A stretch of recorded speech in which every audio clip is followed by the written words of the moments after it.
dangerous world. With Russia's aggressive behavior, the persistent threat of terrorism, and the challenges posed by China. NATO's defence planning will drive capability changes for the years to come and ensure that our deterrence and defence remain strong and credible.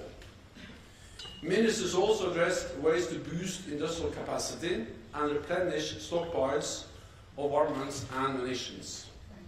NATO allies are providing unprecedented support to help Ukraine push back against Russia's aggression. At the same time, this is consuming an enormous quantity of allied ammunition and depleting our stockpiles. Allies agree on the need to work hand in hand with the defence industry to ramp up our industrial capacity. We are ready and we are reviewing NATO capability targets for munition stockpiles. And I welcome the important multinational projects agreed by allies today. These include a project on ammunition warehousing, which will support the pre-positioning and stockpiling of allied ammunition, as well as a project on ground-based air defence. Today, ministers also addressed the security of critical undersea infrastructure. The sabotage of the Nord Stream pipelines has reminded us all of the vulnerabilities we face. Ministers tasked the NATO military authorities to provide advice on what more we should do, including through better coordination and cooperation with the private sector. And I am standing up a critical undersea infrastructure coordination led by Lieutenant General Hans Werner Wiemann, a highly respected former German military officer. It will facilitate engagement with industry and bring key military and civilian stakeholders together to share best practices, leverage innovative technologies, and boost the security of our undersea infrastructure.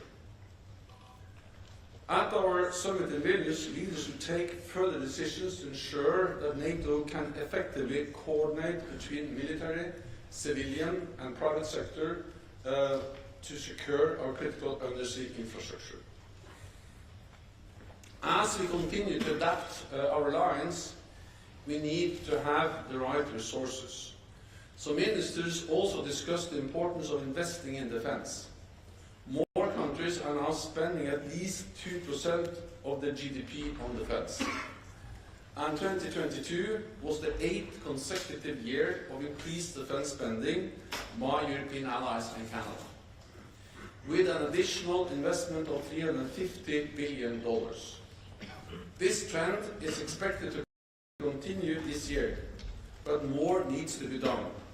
So today, allies discussed how to build on the Defence Investment Pledge and future commitments beyond 2024.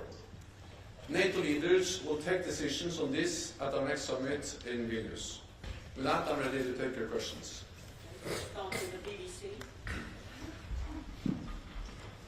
Thank you very much, Secretary General. Jonathan Beale, BBC News. You started this meeting and the head of the contact group saying that you're making the point that Ukraine is using and Russia using huge amounts of ammunition. You repeated that just now. And you warned about NATO's own stockpiles of ammunition, that production needed to be ramped up. First of all, have any countries actually now committed to ramp up their production, apart from the US and France, which you mentioned earlier, signing a new contract? And the second question is, you know, we get a message from Lord Austin, US Defence Secretary, that Ukraine is getting what it needs. But what you're suggesting is that Ukraine might not get what it needs, that it will run out of artillery shells, tank shells, for example. So are you worried that Ukraine could run out of ammunition in the coming months? Thank you. So what we see is an enormous expenditure of ammunition, and we have seen that for several months. And that's also the reason why we actually started to address that last fall. we convened with meetings with the defense industry. We addressed this issue in different NATO capitals, and now we see that things are actually moving in the right direction. Yes, the United States, France have signed contracts, but also other allies, Germany, Norway, and there are also others who have already signed contracts with the defense industry, meaning that production is now ramping up. And that is making a huge difference. And partly it's possible to increase production from the existing sort of factories' capabilities. But of course, you also need to make investments. That will take some more time. But actually, both things are now happening, utilizing existing capacity more and investing in new production capacity. So the production of, for instance, artillery shells, the 155, is now increasing, and that enables us to both replenish our own stocks, which we have depleted, but also to continue to drive support to Ukraine. We also do this by working together. Allies are jointly addressing the need to also joint procurement to make big orders from the industry, to utilize the economy of scale and to place bigger orders and to give the defense industry the long-term demand and the long-term contracts. So yes, things are happening. But we need to continue, we need to step up even more, because there is a big need out there to provide Ukraine with ammunition. This is now becoming a grinding war of attrition, and a war of attrition is a war of logistics, and therefore this is so crucial for our ability to ensure that Ukraine wins, is able to retake territory and launch offensives that ensures that and to prevail as a certain mission. Sorry, so you're not worried that Ukraine will run out of ammunition? So we have seen the big need, and that's exactly why we have reacted several months ago, and now we see that contracts are signed and production is ramping up, and allies are producing more to be able to continue to support Ukraine. TT News Agency. Victor Lemlin, Swedish news agency TT. Following your doorstep yesterday, there's been a lot of speculation if there's a new line on the membership process for Finland and Sweden. So, just to clarify, if there would be a ratification from one of the countries, would NATO go through and complete the complete process for membership? Or would you still wait in order to get everything clear with both countries at the same time?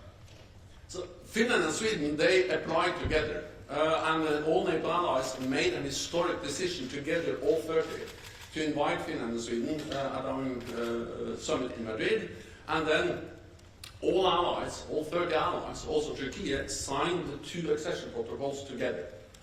And I made it clear actually last fall, when I went to Turkey in October, that both Finland and Sweden has now fulfilled their obligations in the joint trilateral memorandum they signed with Turkey in July.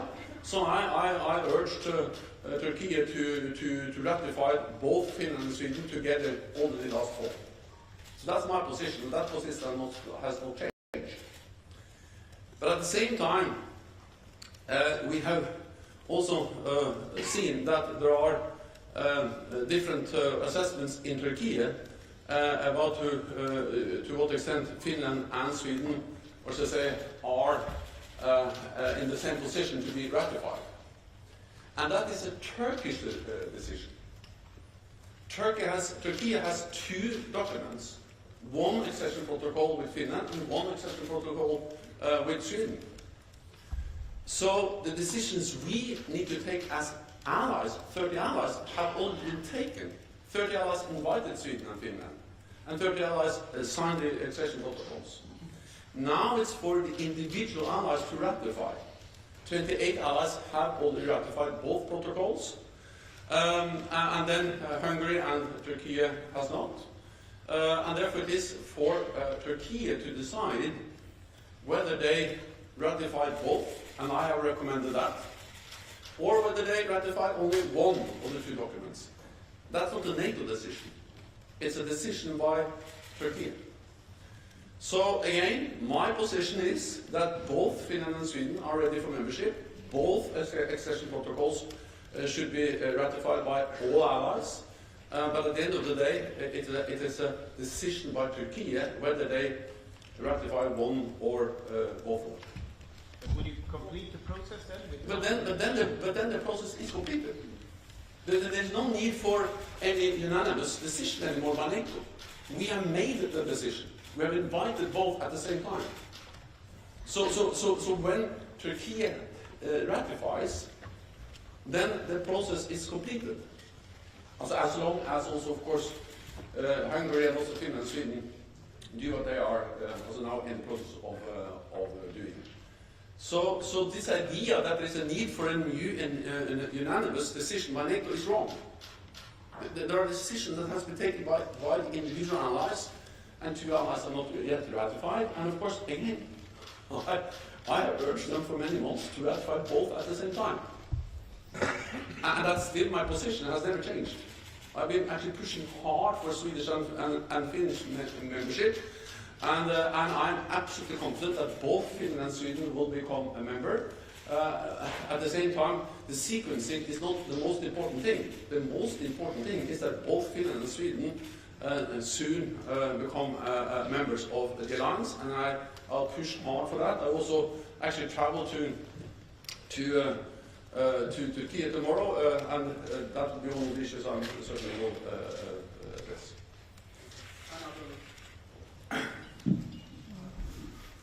Ömer Tuğrulçan with Turkish News Agency Anadolu.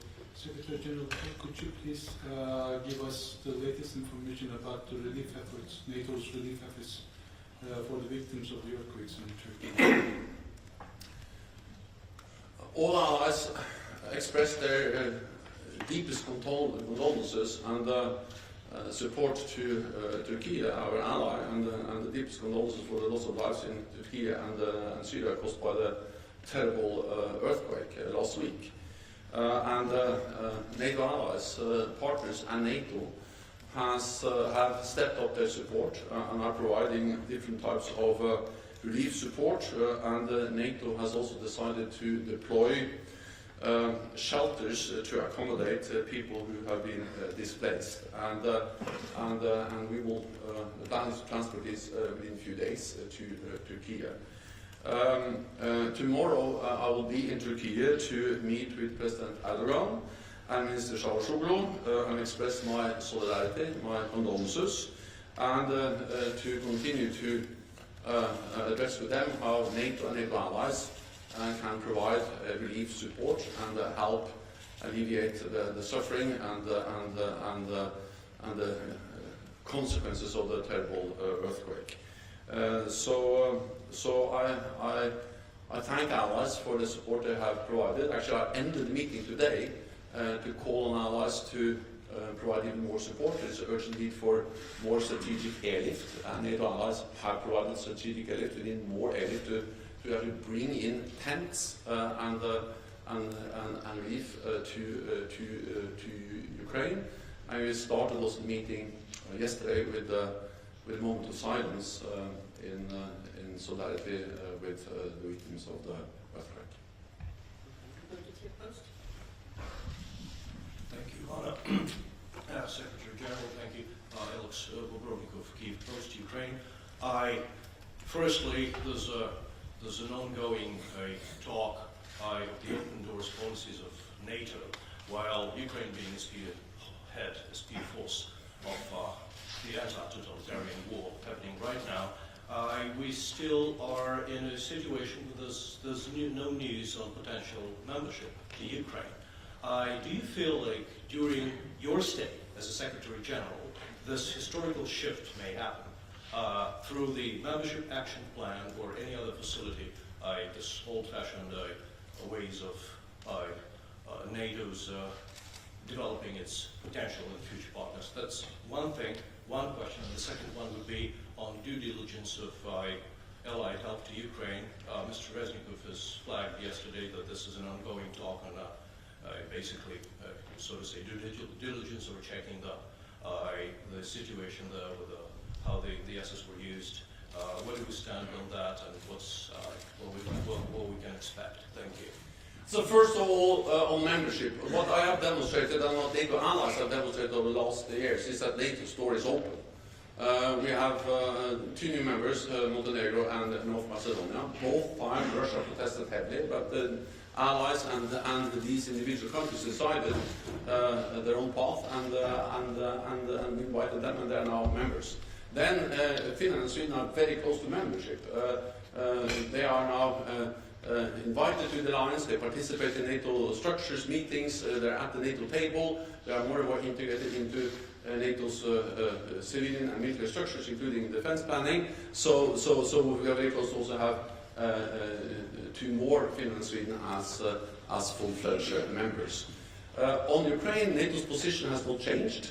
We have reiterated many times that Ukraine will become a member of the alliance, but the focus now is to ensure that Ukraine wins the war.